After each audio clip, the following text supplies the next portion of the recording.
ఆయన లేరండి. మేము ఉంటాం. మంచిది, బయట కూర్చోండి. ఇదిగో అమ్మాయి, అసలుగా ఎర్రగా ఉంటాను. ఎండలో కూర్చుంటే నల్లబడిపోను. అయ్యో నిజమా? ఒక్క నిమిషం. గులాబ్ మరి జడలు ఎట్టుకో. ఆ? అంటే అందరు అమ్మాయిలతో ఇలానే మాట్లాడతావా? చాలా బాగుంటే తప్ప మాట్లాడను. పనేంటి? ఆయన లేరండి.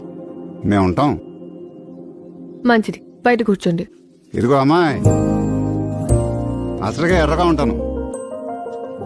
ఎండలో కూర్చుంటే నల్లబడిపోను. అయ్యో నిజమా? ఒక్క నిమిషం. గులాబ్ మరి జడలు ఎట్టుకో. ఆ? అంటే అందరు అమ్మాయిలతో ఇలానే మాట్లాడతావా? చాలా బాగుంటే తప్ప మాట్లాడను. పనేంటి?